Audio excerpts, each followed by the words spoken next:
Ka qenë një ngjarje shumë e interesante mes Omerit radiallahu anhu dhe mes Aliut radiallahu anhuma. Ka një grua dhe po thotë ky fëmiu, ky djali po ankohet mu, po thotë që unë më ka nan, thotë unë nuk e kam me vlat.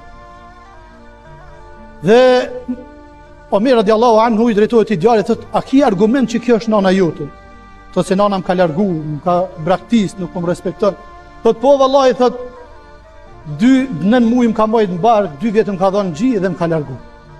Thotë unë predu se e kom nanë. Po i thajnë kësaj gruas, a ki ndaj argument, ndaj dëshmitar, thotë po i kam vllaznin e mi.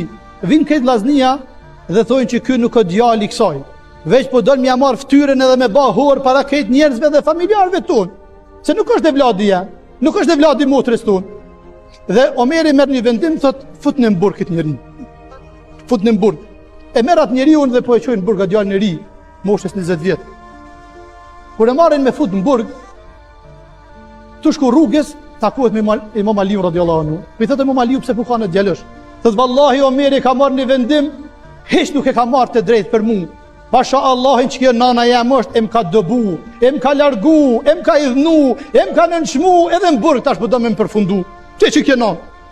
Imam Aliu thotë kthenu te Omeri, kthenu te Omeri, kthehen te Omeri radiallahu anhu.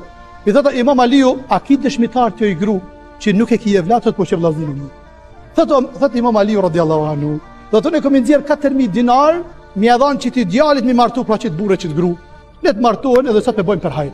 Çota e gruaja thotë vallahi se e vlat dhe kam s'u martu me ta. Këshilltarët e mirë, njerëz që të afrohen të mirë, njerëz që të edukojnë, njerëz që të shillojnë, ata janë njerëz më të mirë. Po thot Omer radiallahu anhu, elhamdulillah që e kam Imam Aliun, elhamdulillah që e kam Aliun, e s'u me gabu e para Allahit kesh kom e dal, e ai kom e më gjyku e kom e më dënu.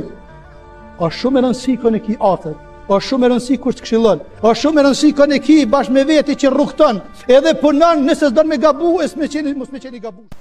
Dhe po du me rumbullaksu, të jemi familje të mira.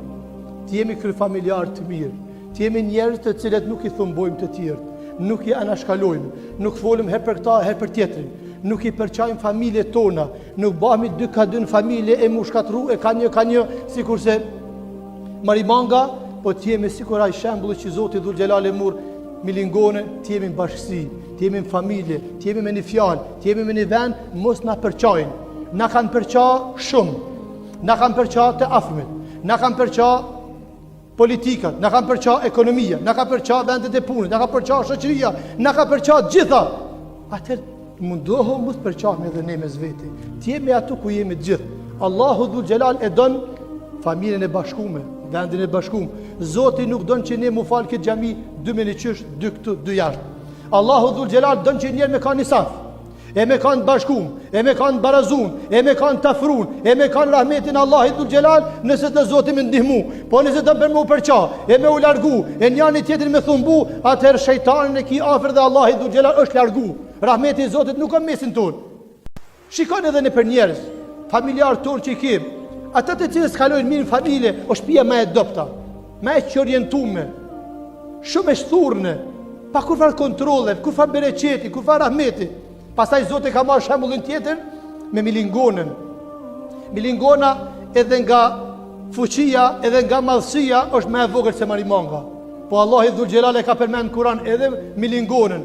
Kur poet Sulejmani alayhis salam me ushtrinë e tij, po thirr një prej komandantëve të milingona dhe po thot: "Ja ju nemle, o ju bubreca, o ju milingona, hynin shtëpitë e juva se po vjen Sulejmani me ushtrinë e vet."